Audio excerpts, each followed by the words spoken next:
I'm Ethan Mitchell, 32 years old, and I never thought the day I'd say, I do, would be the same day my entire family would say, we don't. My sister Megan scheduled her boyfriend's surprise birthday party on my wedding day, and my parents chose to attend that instead.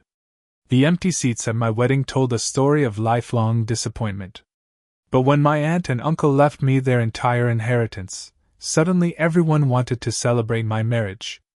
Before I dive into this story that changed my family forever, drop a comment letting me know where you're watching from. Hit that like and subscribe button if you've ever had family put you second, and let's get into how I finally stood my ground. Growing up in a middle-class suburban neighborhood just outside Boston, Massachusetts, I always felt there was an unspoken hierarchy in our family of four.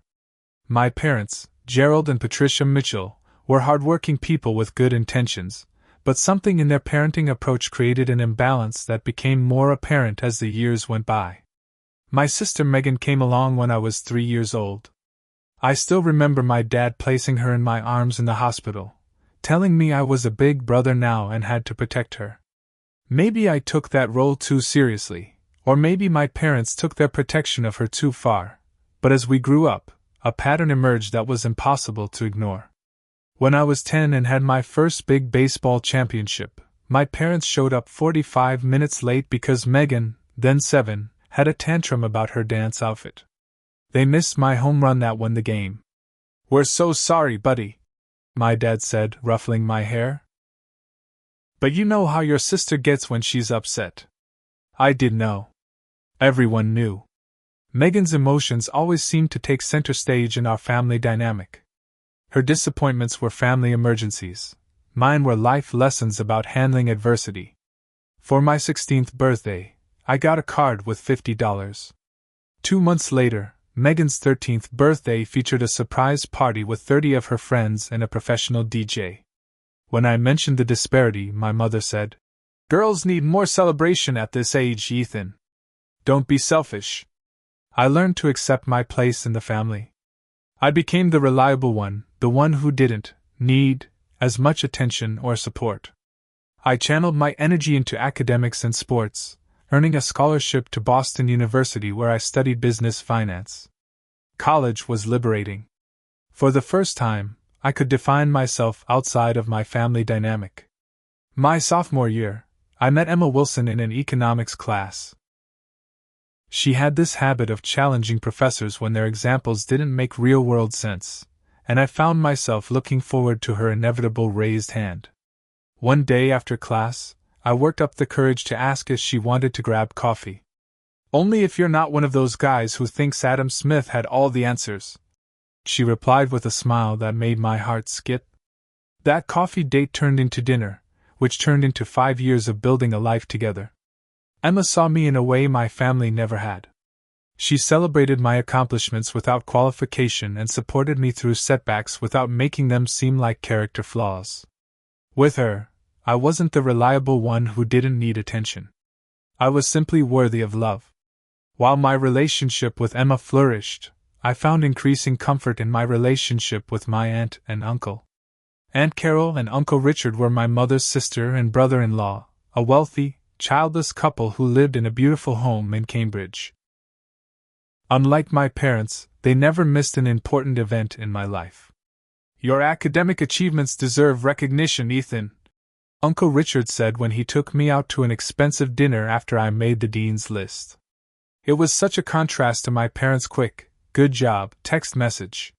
When I graduated college, Aunt Carol and Uncle Richard gave me a Rolex watch.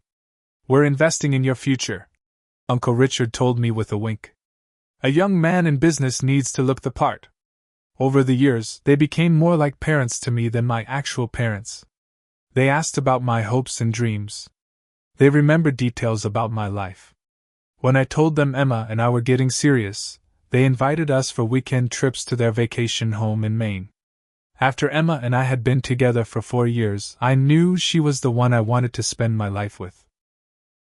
I saved up for 6 months to buy her the perfect engagement ring, a 1-carat diamond in a vintage setting that matched her grandmother's earrings she always wore on special occasions.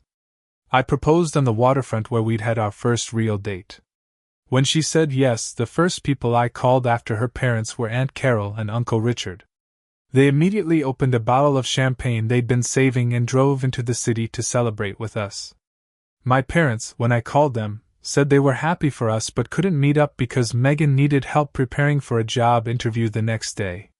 "You understand," my mother said. It wasn't a question. Wedding planning consumed the next year of our lives. Emma and I decided on October 15th for our wedding date, a Saturday that marked exactly 6 years since our first date. We booked the venue, a restored historical building in downtown Boston, and put down deposits with caterers, photographers, and florists. I made sure to tell my family about the date a full year in advance. October 15th. I repeated to my mother over the phone. "I know it seems far away, but venues book up quickly. Please make sure everyone keeps it clear." "Yes, yes," my mother replied distractedly. October. "We'll put it on the calendar." Meanwhile, Megan had started dating a new guy named Ryan about 6 months before my engagement. From the way my parents talked about him, you'd think she was dating royalty. Ryan worked in tech, drove a Tesla, and according to my mother, had wonderful table manners. When Megan brought Ryan to a family dinner, my parents practically fawned over him. My father, who had never once asked about my career trajectory, spent 45 minutes discussing Ryan's 5-year plan. My mother kept looking at Megan with this gleeful expression, as if to say, "You've hit the jackpot." Emma noticed it too. "Is it just me?" she whispered as we helped clear the table. "Or is Ryan getting the full royal treatment? Welcome to the Mitchell family hierarchy," I whispered back. Little did I know that this familiar dynamic was about to escalate beyond anything I could have imagined, setting the stage for the ultimate betrayal on what should have been the happiest day of my life.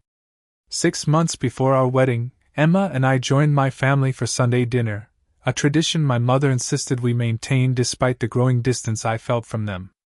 The evening started like any other, with my father talking about his golf game and my mother fussing over whether Megan was eating enough vegetables. "So," Megan announced as we were having dessert, "I have some exciting news." She clasped her hands together, her expression bubbling with barely contained excitement. "I'm planning an amazing 30th birthday surprise for Ryan.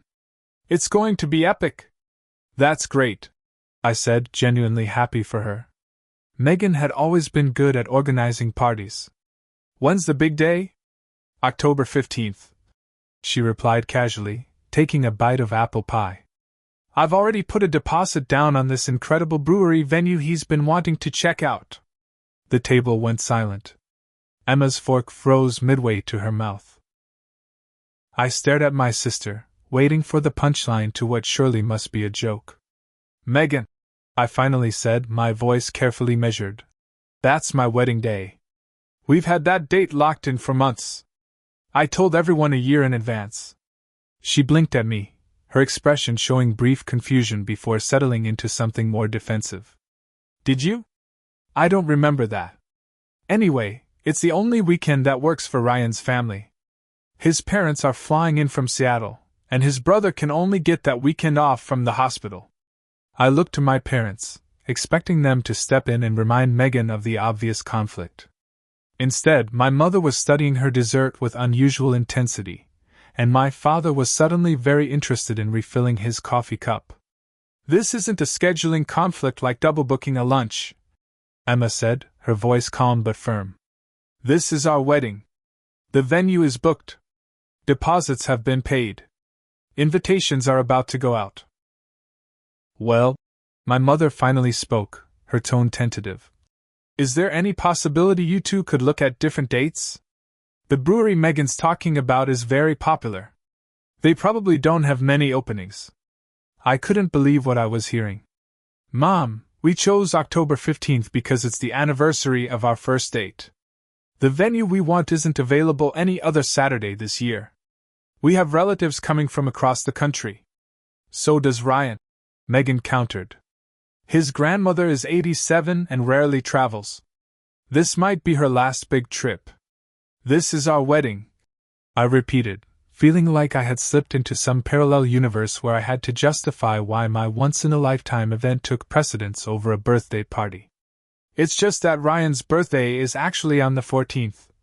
My father chimed in, as if this proximity somehow strengthened Megan's claim to the weekend. It makes sense to celebrate that Saturday when everyone can attend. Everyone except you all, who will be at my wedding, I said, my patience evaporating. Don't be dramatic, Ethan, Megan said with an eye roll that transported me back to our teenage years. It's not like we can't all celebrate both. Maybe we could split the time. Emma placed her hand on my arm, a gesture of support that kept me from saying something I might regret. Split the time? I repeated. Between a full-day wedding and a surprise party? How exactly would that work, Megan? I don't know.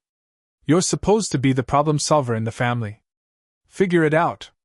Megan's voice rose, her face flushing with the familiar signs of an impending emotional outburst. This is really important to me. Ryan deserves an amazing celebration, and I've already started planning. And we've been planning our wedding for months. Emma interjected, her usual diplomacy straining.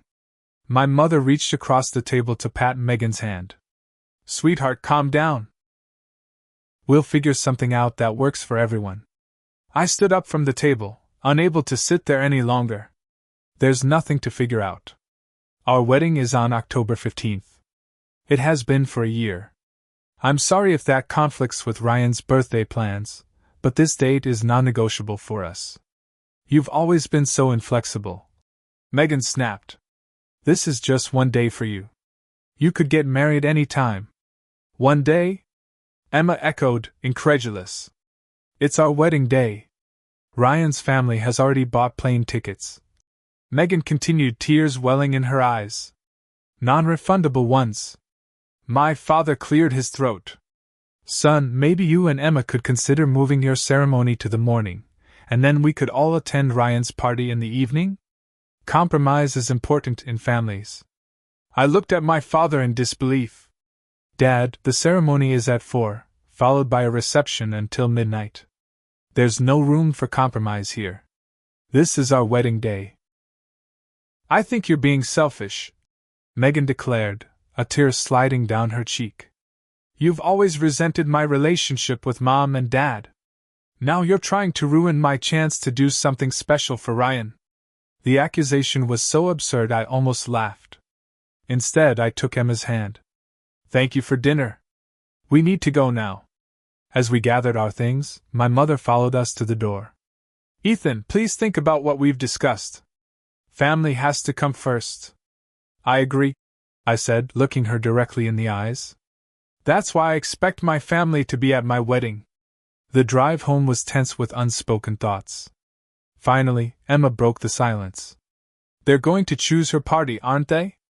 I gripped the steering wheel tighter but couldn't bring myself to answer what we both already knew. That night, as Emma slept beside me, I called Aunt Carol and Uncle Richard, needing to hear a rational perspective. They were appalled. That's absolutely outrageous, Uncle Richard declared. A boyfriend's birthday party over your wedding? There's no comparison. Your mother has always had a blind spot when it comes to Megan, Aunt Carol added gently. But this crosses a line, Ethan. What should I do? I asked, feeling like a child seeking guidance rather than a grown man about to get married. Stand your ground, Uncle Richard advised. This is your day. If they choose not to be there, that's their loss and their shame to bear. After we hung up, I stared at the ceiling for hours, torn between anger and a desperate hope that my parents would come to their senses. Emma and I had already compromised on so many wedding details to accommodate my family. We'd chosen a venue in Boston rather than near Emma's family in Connecticut. We'd selected a menu that catered to my father's dietary preferences. We'd even arranged for Megan to give a reading during the ceremony, an olive branch I now regretted extending. The next morning, Emma found me at the kitchen table, bleary-eyed from lack of sleep. Whatever happens, she said, taking my hands in hers, we're getting married on October 15th. With or without them. Her certainty anchored me. We would proceed as planned, holding on to the hope that my family would eventually recognize the magnitude of their potential choice and make the right decision. As summer progressed into early fall, the tension with my family escalated to an unprecedented level. 2 months before the wedding, my parents became increasingly distant. My mother, usually quick to return calls, would let mine go to voicemail for days. When we did speak, the conversation inevitably circled back to Megan's party plans. "Ryan's college friends are flying in from California," my mother mentioned during one call, as if this information might somehow make me reconsider my wedding date. "They've rented an Airbnb for the whole weekend." "That's nice," I replied, deliberately neutral. "How are your plans coming for the rehearsal dinner?" We had asked my parents to host the rehearsal dinner, a tradition they had initially seemed happy to fulfill. "About that," my mother hedged. "We're thinking something very simple might be best. Maybe just at the house instead of a restaurant. That way we can save our energy for the whole weekend." The implication hung in the air. They were already thinking about how to split their time between events. "The whole weekend being our wedding," I clarified. "The most important day of my life." Of course," she replied quickly. "But you know, celebrations come in many forms." My father was even worse, retreating into uncomfortable silence whenever the subject arose. At a family barbecue in August, when Emma's mother innocently asked him if he had his wedding speech prepared, he mumbled something about "still working on it," before abruptly excusing himself to check on the grill. Emma's parents, John and Margaret Wilson, noticed the strange behavior. "Is everything all right with your folks?" John asked me privately. "They seem a bit distant about the wedding." I couldn't bring myself to admit the truth, that my parents were considering skipping their only son's wedding for a boyfriend's birthday party. "They're just busy," I lied, feeling a knot of anxiety tighten in my stomach. Then came the phone call, exactly 1 month before our wedding day. I was reviewing seating arrangements with Emma when my phone rang. Seeing my mother's name on the screen, I excused myself to take the call in our bedroom. "Ethan," my mother began without preamble, her voice carrying that particular tone she used when delivering unwelcome news. "Your father and I need to talk to you about the wedding." "What about it?" I asked, though I already knew. "We've given this a lot of thought and—" She paused, and I heard my father murmur something in the background. "We're going to attend Megan's party for Ryan." Even though I had been bracing for this, the words still felt like a physical blow. "You're choosing to skip my wedding for a birthday party," I stated flatly. "It's not that simple, Ethan. Ryan's entire family is flying in. Megan has been planning this for months. She needs us there. And I don't? It's my wedding day, Mom. You have Emma, and her whole family will be there to support you. Megan only has us."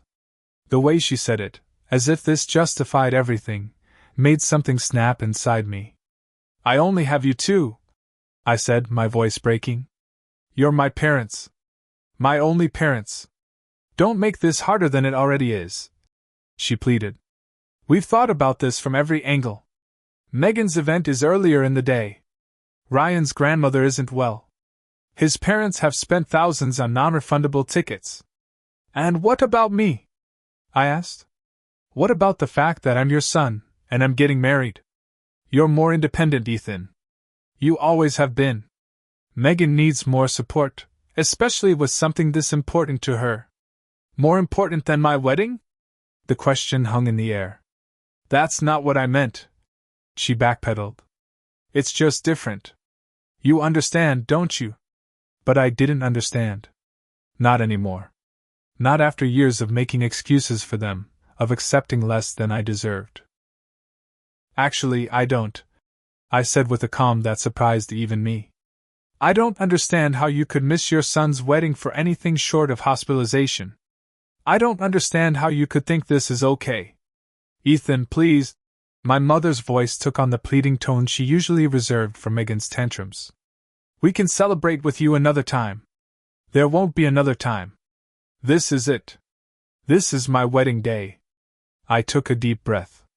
"If you choose not to be there, that's a decision you'll have to live with." After I hung up, I sat on the edge of our bed, phone still clutched in my hand, and broke down.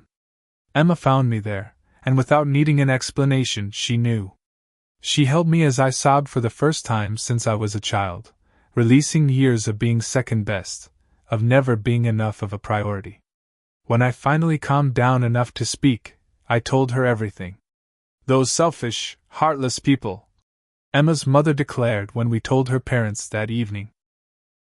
Her father, normally a gentle, soft-spoken man, was uncharacteristically angry. "This is unconscionable," he stated firmly. "What kind of parents miss their child's wedding for a birthday party?" Their outrage was validating but did little to fill the hollow feeling in my chest. Uncle Richard called the next day. His health had been declining over the past few months, with heart problems that had required several hospital visits. Despite this, he was adamant about attending our wedding. "Wild horses couldn't keep us away," he assured me. "Carol has already bought a new dress, and I've got my best suit pressed and ready." His unwavering support meant everything, but the thought of my parents' empty seats still cast a shadow over our approaching day. The weeks continued to pass. Wedding planning, once a joyful process, now felt mechanical. I went through the motions, finalizing details and confirming arrangements, all while carrying the weight of my family's betrayal. 1 week before the wedding, I made a final attempt to reason with my parents. I drove to their house unannounced, hoping that a face-to-face conversation might break through where phone calls had failed. My mother answered the door with surprise. "Ethan! We weren't expecting you." "I know," I said, stepping inside without waiting for an invitation. "I needed to talk to you both in person." My father was in his recliner, watching a baseball game. He muted the TV but didn't get up. "I need to understand," I began, standing in the center of the living room. "I need to understand how you could choose to miss my wedding. We've been through this." My father sighed. "It's an impossible situation." "No, it's not," I countered. "It's actually very simple. Your son is getting married. You should be there. Megan would be devastated if we missed Ryan's party," my mother said. "She's put so much into planning it. And I'm not devastated that you're missing my wedding?" The question hung in the air like a physical presence. "It's different for you," my father replied. "You've always been stronger, more independent." "That's not strength," I said, a lifetime of realizations crystallizing in that moment. "That was survival. I learned to expect less because you gave me less. I learned not to need you because you weren't there for me to need." My mother's eyes welled with tears. "That's not fair, Ethan. We've always loved you. Love isn't just a feeling, Mom. It's a choice. It's showing up. And you've consistently chosen not to show up for me." At that moment, Megan walked in from the kitchen, a bowl of ice cream in hand. She paused when she saw me, then continued to the couch as if this were any normal family gathering. "What's going on?" she asked, though her tone suggested she already knew. "I'm trying to understand why our parents think your boyfriend's birthday party is more important than my wedding," I said directly. "It's not just a birthday party," Megan shot back. "It's a milestone event with family flying in from across the country. So is my wedding. You could have changed your date when I told you about the conflict," she said with an air of superiority that made my blood boil. "We had our date set a year in advance. You knew that." "Well, it's too late now anyway," Megan shrugged. "Everything's arranged. Ryan's grandmother can't change her flight. His brother has hospital shifts he swapped. Maybe you should have checked with everyone before setting your date." The casual cruelty of her statement left me speechless. In that moment, I saw with perfect clarity the dynamic that had shaped our family for decades. It wasn't just that my parents favored Megan. It was that they had taught her to expect that favoritism as her due. "I did check with everyone," I said quietly. "I told you all a year ago. You chose to ignore it because, once again, what matters to me comes second to what matters to Megan." "That's not true," my mother protested weakly. "It is true," I replied. "It's been true my whole life. And now it's true on what should be the most important day of my life. I looked at each of their faces, searching for any sign of understanding, any crack in their united front. Finding none, I made my decision. I won't beg you to come to my wedding. I'm done trying to earn a place in this family. Emma and I will get married on October 15th, surrounded by people who truly care about us. Your seats will be there if you change your minds. But either way, things between us will never be the same after this. As I walked out the door, I heard my mother call my name, but I didn't turn back. Something fundamental had shifted inside me, a recognition that I deserved more than what this family had offered me all my life. I drove home to Emma with a strange sense of peace amidst the pain. The worst had happened. They had made their choice. Now I was free to make mine. October 15th dawned with the kind of clear, crisp autumn perfection that wedding photographers dream about. Golden sunlight filtered through red and orange leaves, and the air had that particular New England fall sharpness that makes everything feel more vivid, more alive. I should have been exclusively focused on marrying the love of my life. Instead, my morning began with a call from Aunt Carol, her voice tight with worry. "Ethan, I'm so sorry to do this today of all days, but Richard had an episode last night. We're at Massachusetts General. The doctors are running tests, but—" Her voice broke. "I'll be right there," I said without hesitation. Emma, already in her robe with her hair in curlers, preparing for the makeup artist's arrival, immediately understood when I explained. "Go," she said, pressing a kiss to my cheek. "Family first. Real family." I drove to the hospital with my suit hanging in the back seat. Uncle Richard was pale against the white hospital sheets, monitors beeping steadily beside him. Aunt Carol sat holding his hand, her eyes red-rimmed from crying. "You shouldn't be here," Uncle Richard admonished weakly when he saw me. "It's your wedding day." "Where else would I be?" I replied, taking his other hand. "The ceremony isn't until 4. The doctors had stabilized him but were concerned about his heart rhythm. They wanted to keep him for observation and possibly perform more tests. It was clear he wouldn't be attending our wedding. "I'm so sorry," he said, a tear slipping down his weathered cheek. "I had my toast all prepared." "You can give it to us privately," I assured him. "When you're feeling better." He squeezed my hand with surprising strength. "Ethan, listen to me. Live your life on your terms. Don't let anyone make you feel secondary ever again. You deserve to be first in your own life." His words resonated deeply, especially on this day when my own parents had chosen to make me secondary yet again. "I will," I promised.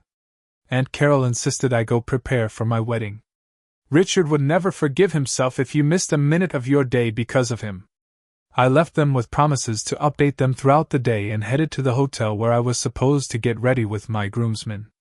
When I arrived, Emma's brother Mark, who was serving as my best man in place of any close male relatives, immediately handed me a glass of whiskey. "Liquid courage," he said with an understanding smile. "Today's going to be great, regardless of who's there."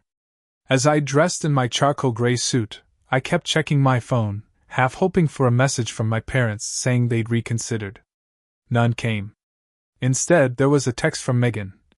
"Hope your day goes well. We'll be thinking of you between party prep." The casual dismissiveness of it made me set my phone down before I could say something I'd regret. By 3:30, guests were arriving at the historic Fairmont Copley Plaza where we'd chosen to hold both our ceremony and reception. I stood in a side room, peering through a crack in the door, watching Emma's extended family, our college friends, and colleagues file in. The seats reserved for my parents and sister remained conspicuously empty. Emma looked breathtaking in her gown, a vintage-inspired lace creation that made her look like she'd stepped out of another era. When I first saw her walking down the aisle on her father's arm, my breath caught in my throat, and for a brief, beautiful moment, nothing else mattered. But during the ceremony, I couldn't help but be aware of the empty front row seats, the space where my family should have been. Emma's father had offered to rearrange the seating to hide the gaps, but I had refused. "Let the empty chairs speak for themselves," I had said. And speak they did. I noticed guests glancing at the vacant spots, confusion and then understanding dawning on their faces. Emma's grip on my hands tightened, as if to say, "I'm here. Focus on me." The ceremony itself was beautiful in its simplicity. We exchanged vows we had written ourselves, promising to always put each other first, to create a family based on mutual respect and unwavering support. The words took on additional meaning given the circumstances. "I promise to make you a priority every day," I vowed, my voice steady despite the emotion threatening to overwhelm me. "To never let you doubt your place in my heart or my life."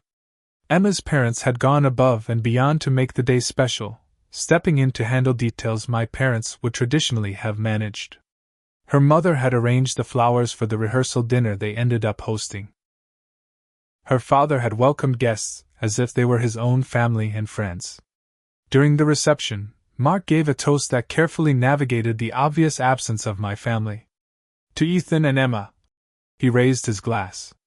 "Two people who understand that real family is built on choices, not just blood. May you continue to choose each other, every day, for the rest of your lives." The celebration continued around us, but there was a hollowness to it that I couldn't shake. Then, during dinner, I noticed several guests looking at their phones, expressions of surprise and discomfort crossing their faces. "What's going on?" I asked Mark, who was similarly checking his screen. He hesitated before turning his phone toward me. "They're posting on social media." There on Instagram was a photo of my parents, beaming widely, arms around Megan and her boyfriend Ryan. The caption read, "Celebrating Ryan's 30th with family and friends. So proud of Megan for pulling off this amazing surprise. #TheBig30 #Family Celebration." In the background, I could see a banner that read, "Happy 30th birthday Ryan," along with balloons and decorations far more elaborate than anything at our wedding. The timestamp showed it had been posted just 30 minutes earlier, right around the time Emma and I had been saying our vows. I handed the phone back to Mark, a strange numbness spreading through me. It wasn't just that they had chosen Megan's event over mine. They were broadcasting that choice to the world, without a single acknowledgement that their son was getting married on the same day. Emma found me a few minutes later, standing alone on the balcony overlooking Boston Common. "Your mother-in-law told me," she said softly, coming to stand beside me. "I'm so sorry, Ethan." The tears I had been holding back all day finally came. Emma wrapped her arms around me, holding me together as I fell apart. "They didn't even mention it," I said through my tears. "Not a word about our wedding. Like it wasn't even happening. Like I don't even exist to them. Their loss," Emma whispered fiercely. "Their tremendous, unforgivable loss." We stayed like that for several long minutes, drawing strength from each other. When we finally returned to the reception, Emma's father immediately pulled me into a bear hug. "Son," he said firmly, "I want you to know that Margaret and I couldn't be prouder to welcome you to our family today. As far as we're concerned, you're our son now too." His words were both a balm and a reminder of what my own father should have been saying to me that day. The remainder of the reception passed in a blur. We went through the motions, cutting the cake, having our first dance, tossing the bouquet. But the joy had been muted, replaced by a dull ache that no amount of champagne could numb. Emma and I had planned to stay until midnight, but by 10 o'clock, we were both emotionally exhausted. We decided to make our exit early, thanking our guests and promising Emma's parents we'd see them at brunch the next morning. In our hotel suite, we changed out of our wedding clothes in silence. Our honeymoon was supposed to start the next day, 2 weeks in Italy that we had been looking forward to for months. "We don't have to go," Emma said, reading my thoughts as she always did. "If you need to stay close because of Uncle Richard, or if you're just not feeling up to it, we can postpone." I sat on the edge of the bed, wedding band still new and unfamiliar on my finger.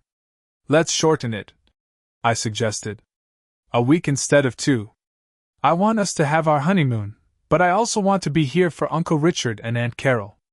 "That sounds perfect," Emma agreed, sitting beside me and resting her head on my shoulder. Despite everything, we were married. We had each other.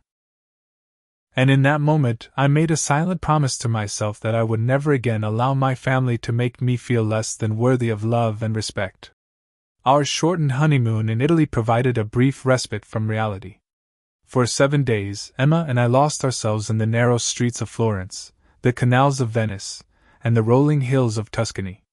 We ate pasta, drank wine, and tried our best to focus on the beginning of our marriage rather than the painful circumstances surrounding our wedding day. But reality was waiting for us when we returned. The day after we got home, Aunt Carol called with the news I had been dreading. Uncle Richard had passed away while we were gone. It was peaceful, she assured me through her tears. He went to sleep and simply didn't wake up. The guilt was immediate and overwhelming. I should have been here. We shouldn't have gone on the honeymoon. Nonsense, Aunt Carol said firmly. Richard insisted you go. He was so happy knowing you were enjoying Italy. It gave him peace. The following days were a blur of funeral arrangements and grief. My parents sent a generic flower arrangement to the service but didn't bother to call me personally. Megan sent a text that read, "Sorry about your uncle. Let me know if you need anything," as if we were distant acquaintances rather than siblings. I threw myself into supporting Aunt Carol, helping her navigate the practical aspects of losing her husband of 40 years. Emma was right beside me, taking time off work to cook meals for Aunt Carol and organize Uncle Richard's papers. 2 weeks after the funeral, we received a call from Uncle Richard's lawyer, requesting a meeting with me, Emma, and Aunt Carol. I assumed it was standard estate matters, perhaps a small bequest or sentimental item Uncle Richard had wanted me to have. I could never have predicted what awaited us in that wood-paneled law office. As executor of Richard Bennett's estate, the lawyer began once we were seated.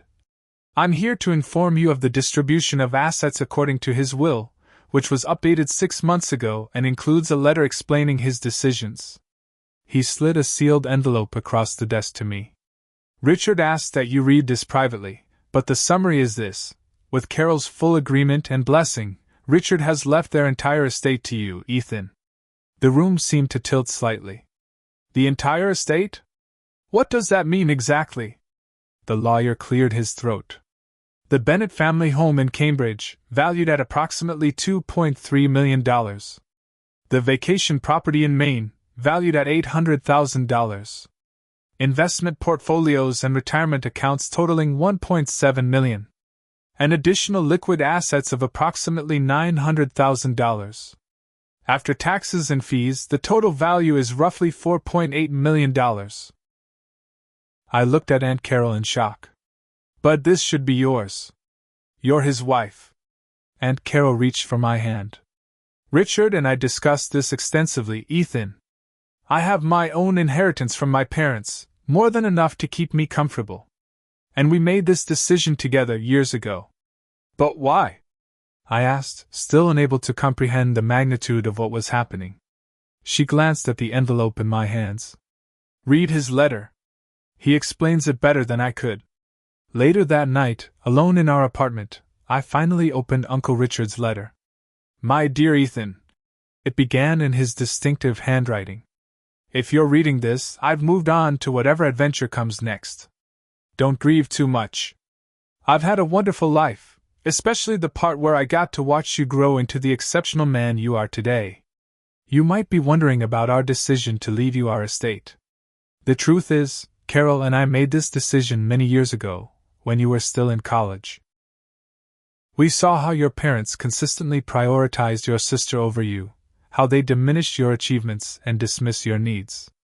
We watched you accept less than you deserved, time and again, with a grace that broke our hearts. We made a pact then to be the family you deserved, to celebrate your successes and support your dreams in the way your parents should have. This inheritance is part of that promise. Not because you need our money to succeed, but because we want you to know, unequivocally, that you were always first in our hearts. Use this gift to build the life and family you deserve with Emma. Create new traditions. Break old patterns. And remember that your worth has never been determined by how others treated you, but by the kindness, integrity, and resilience you've shown despite that treatment. With all my love and pride, Uncle Richard. By the time I finished reading, tears were streaming down my face. Emma held me as I grieved not just for Uncle Richard's passing, but for the father figure he had been when my own father had failed me. News of the inheritance spread quickly through the family grapevine. 3 days after our meeting with the lawyer, my phone, which had been silent since before the wedding, suddenly lit up with notifications. First came a text from my mother. Just heard about Richard's will. What a generous gift. We should get together soon. We've missed you. Then one from my father. Son, we should talk. There's been a misunderstanding about the wedding. Call when you can. And finally, most transparently, from Megan. Hey big bro. Crazy news about Uncle Richard's money.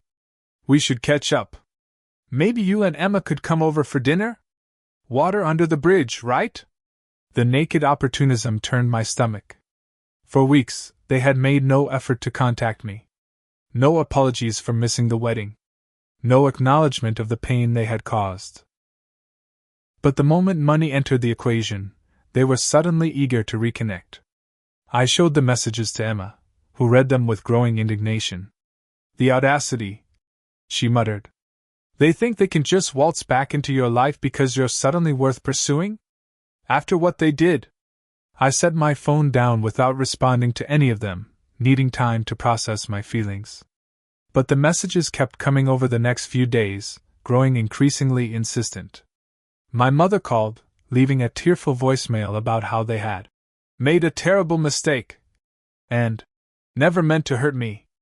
My father sent an email explaining that they had been caught in an impossible situation and misunderstood the importance of the wedding date.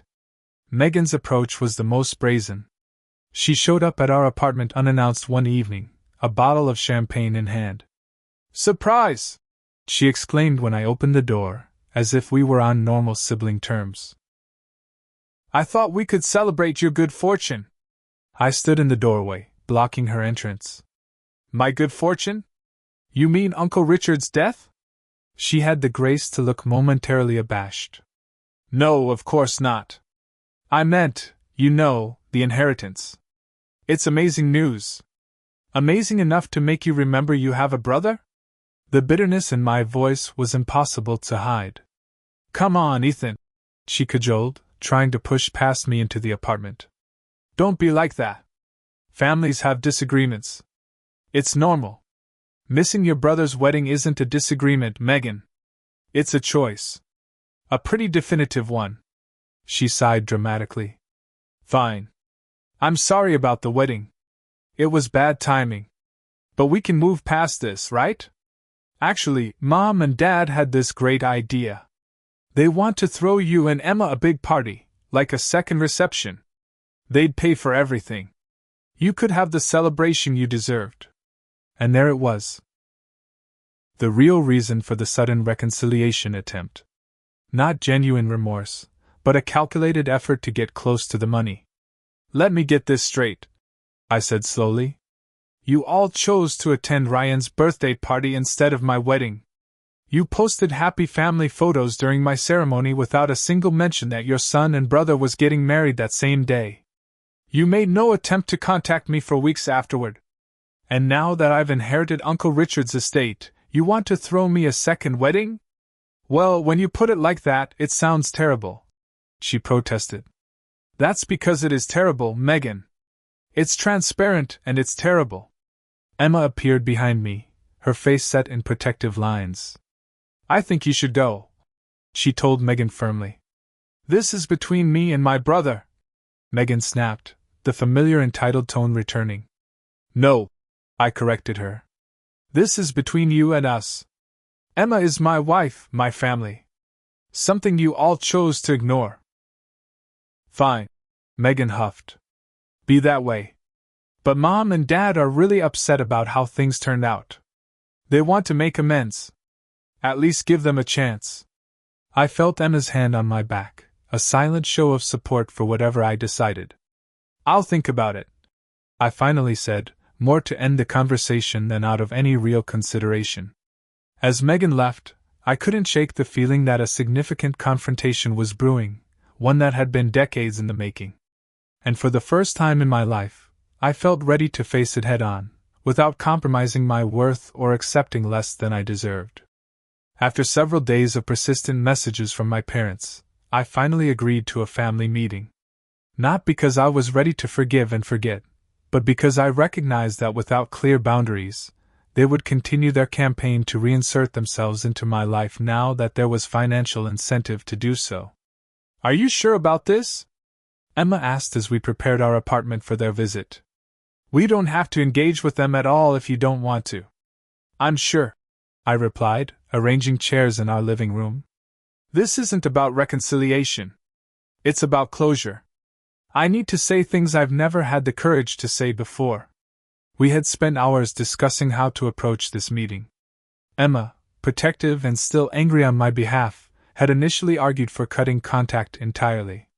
But I felt the need for confrontation, for finally laying bare the decades of small betrayals that had culminated in the ultimate one on our wedding day. "Just remember," Emma said, straightening a throw pillow nervously, "we're a united front. Whatever happens, whatever they say, we face it together." My parents arrived precisely at the agreed-upon time of 7 o'clock, bearing an expensive bottle of wine and a gift-wrapped package. Megan arrived 5 minutes later, also carrying a gift. The forced cheerfulness on their faces might have been convincing if I hadn't known them so well. "Ethan, sweetheart," my mother said, moving to hug me. I accepted the embrace stiffly, not returning it.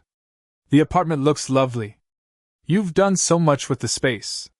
"Emma did most of it," I replied, gesturing to my wife. "She has an eye for design." My mother nodded at Emma with a tight smile but didn't address her directly. My father hung back, looking uncomfortable, as he often did during emotional situations.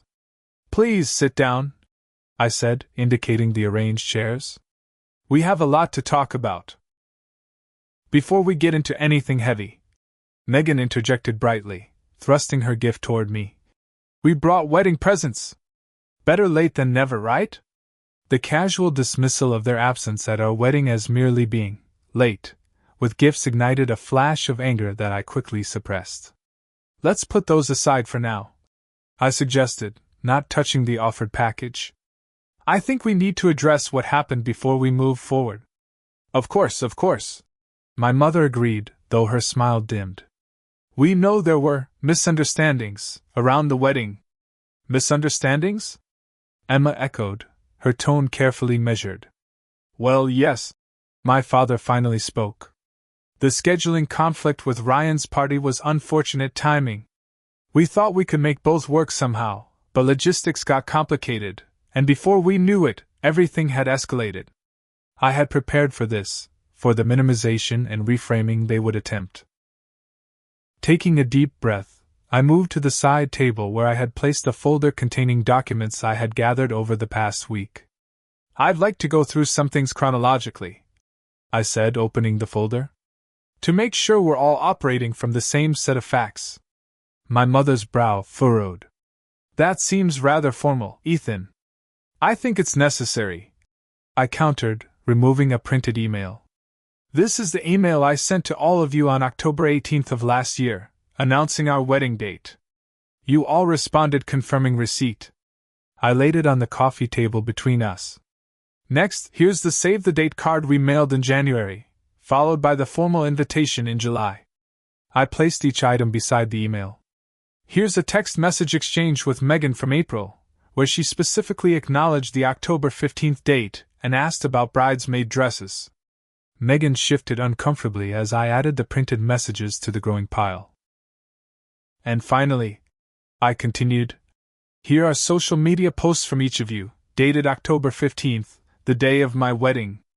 No mention of the wedding. No acknowledgement that your son and brother was getting married that day. Just pictures from Ryan's party with captions about family celebration." The room fell silent as they stared at the evidence laid out before them. It was impossible to maintain the fiction of a misunderstanding in the face of such clear documentation. "What exactly is your point, Ethan?"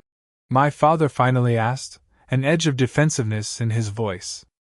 "My point is that this wasn't a misunderstanding. It was a choice. A series of choices, actually, that reflect a pattern that's existed my entire life. I pulled out a small notebook, worn at the edges. I've been thinking a lot about patterns lately. So I made a list. June 12, 1999, my baseball championship game. You arrived 45 minutes late because Megan had a tantrum about her dance outfit. You missed my home run. My mother's face paled. Ethan, that was over 20 years ago. October 3, 2002. I continued as if she hadn't spoken. My 16th birthday. I received a card with $50. November 28, that same year, Megan's 13th birthday featured a party with 30 friends and a professional DJ. Children remember things differently. My father attempted. May 15, 2010. I pressed on. My college graduation. You left immediately after the ceremony to attend Megan's dance recital, missing the honors reception where I received an award you never knew about. This isn't fair. Megan interjected. You're cherry-picking moments to make us look bad. I have dozens more examples. I replied calmly.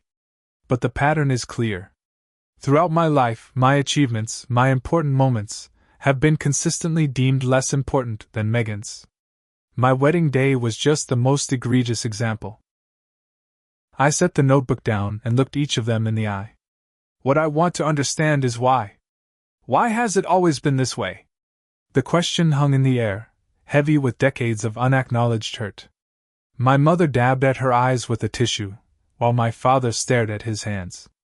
Megan looked anywhere but at me. We never meant to make you feel less important, my mother finally said, her voice small. Megan just needed more. She was more sensitive, more emotional. You were always so capable, so self-sufficient. I became self-sufficient because I had to. I pointed out. I learned not to need you because my needs weren't prioritized. That's not fair. My father protested, though with less conviction than before. We love both our children equally. Love isn't just a feeling, Dad. It's shown through actions, through choices. And your choices have consistently shown Megan that she matters more. Megan, who had been uncharacteristically quiet, suddenly stood up. This is ridiculous. You're acting like you've been some kind of victim your whole life. So what if Mom and Dad came to my events more often? So what if they chose Ryan's party over your wedding? Get over it already. Megan, my mother cautioned, but she was in full defensive mode now. No, I'm serious. This whole Purithan routine is getting old. And now what? You've got Uncle Richard's money, and suddenly you're using it as leverage to make us grovel? I haven't mentioned the inheritance once, I pointed out. You all did. In fact, it's the only reason you're sitting in this room right now. That's not true, my mother exclaimed, though her protest lacked conviction. Isn't it? Emma interjected. You made no attempt to contact Ethan after the wedding. Not a call, not a text, nothing. Then suddenly, when you hear about the inheritance, you're falling over yourselves to reconnect and offer to throw a second wedding? My father cleared his throat. The inheritance news was just a wake-up call. It made us realize we'd made a terrible mistake. A $4.8 million wake-up call, I noted dryly. So that's it then? My mother asked tearfully. You're cutting us out of your life because of one mistake? This wasn't one mistake, I corrected her. This was the culmination of a lifetime of being treated as less important, less worthy of attention and support. And I'm not cutting you out. I'm setting boundaries. What does that mean exactly? My father asked warily. I took Emma's hand, drawing strength from her presence. It means no, we will not be having a second wedding for you to attend. That moment is gone, and it can't be bought back. It means I'm not interested in pretending everything is fine when it isn't. And it means that if you want a relationship with me going forward, it needs to be built on genuine remorse and changed behavior, not financial interest. We are genuinely remorseful, my mother insisted. We made a horrible mistake, and we'll do anything to make it right. Except admit the pattern, I pointed out. Except acknowledge that this wasn't an isolated incident but part of a lifelong dynamic that needs to change. An uncomfortable silence fell over the room. Megan stood abruptly. This is bullshit. I'm not going to sit here and be accused of ruining your life just because Mom and Dad came to my boyfriend's party. She grabbed her purse. Call me when you're done playing the victim, Ethan. As she stormed toward the door, I remained calm. That's your choice, Megan. Just like it was your choice to schedule a party on my wedding day, knowing exactly what you were doing. The door slammed behind her, leaving an awkward silence in her wake. My father sighed heavily. Ethan tried to understand. Megan has always needed more support, more reassurance. She doesn't handle disappointment well. We thought you understood that. I did understand that, I acknowledged. I spent my whole life understanding that. What I didn't understand was why her needs always trumped mine, even on my wedding day. My mother's composure finally broke, tears streaming down her face. We've been terrible parents to you, haven't we? The question seemed to surprise even her, a moment of genuine realization breaking through the defensive facade. Not terrible, I said, softening slightly. Just inconsistent. Present for Megan, absent for me. How do we fix this? My father asked, looking older and more tired than I had ever seen him. I don't know if fix is the right word, I replied honestly. But if you want to build something new, something healthier, it starts with acknowledging the reality of our family dynamic. No more excuses or justifications. No more treating Megan's wants as more important than my needs. And the inheritance? My father asked cautiously. Is mine to use as I see fit, I stated firmly. Uncle Richard and Aunt Carol made their decision for specific reasons, which they explained to me. I won't be sharing the details of those reasons with you, but I will honor their wishes. My parents exchanged a look, something unspoken passing between them. Finally, my mother nodded. We understand. And you're right. About all of it. We've failed you, repeatedly, and we have no excuse. We'd like a chance to do better, my father added. If you're willing to give us that chance. I looked at Emma, who gave me a subtle nod of support. I'm willing to try, I said cautiously. But slowly. Maybe weekly dinners to start. Just to talk, get to know each other as adults. Relief washed over their faces. We'd like that very much, my mother said. As they prepared to leave, my father paused at the door. For what it's worth, I am truly sorry we missed your wedding. It was unforgivable, and I'll regret it for the rest of my life.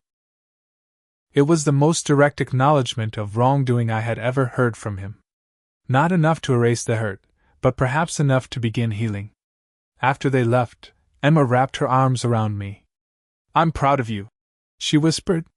That couldn't have been easy. It wasn't, I admitted. But it was necessary. For the first time since my wedding day, I felt a weight lifting. Not because all was forgiven or forgotten, but because I had finally stood up for myself, naming the pattern that had shaped my life and refusing to accept it any longer. It was a first step towards something new, something healthier, on my terms rather than theirs. 6 months passed, bringing with them subtle but significant changes in my family dynamics. The weekly dinners I had proposed became a tentative new tradition, awkward at first but gradually evolving into genuine opportunities for connection. My parents, to their credit, seemed committed to the hard work of rebuilding our relationship. They started seeing a family therapist, initially inviting me to join sessions, but respecting my decision to maintain some distance while they did their own work. My mother, especially, showed signs of real insight, occasionally referencing revelations from therapy about her parenting patterns. I realize I've been compensating for my own childhood, she admitted during one dinner. My parents favored my brother over me, and somehow I recreated that dynamic by overcorrecting with Megan.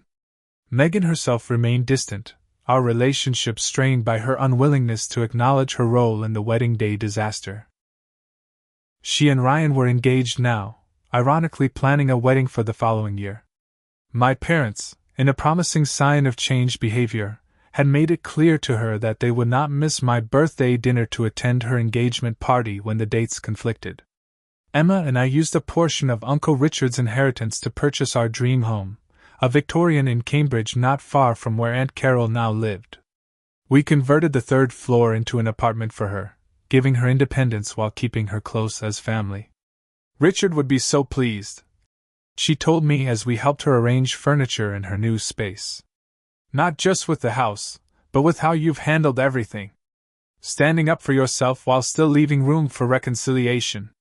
We also established a foundation in Uncle Richard's name, focused on supporting educational opportunities for first-generation college students, a cause he had championed quietly throughout his life. The most unexpected development came 3 months after our confrontation, when Emma announced she was pregnant.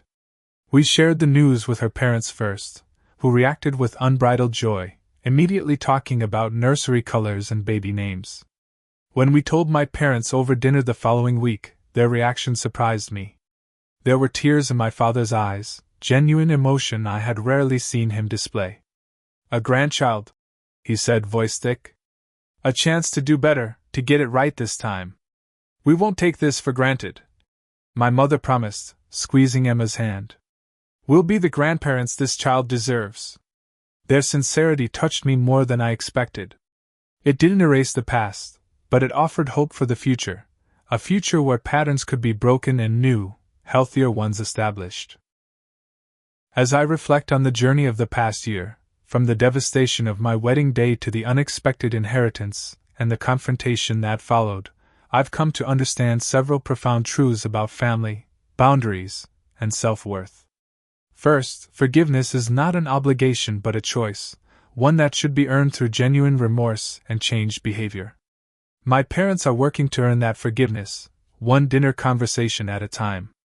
Second, money doesn't change who people are, it merely reveals their true character more clearly.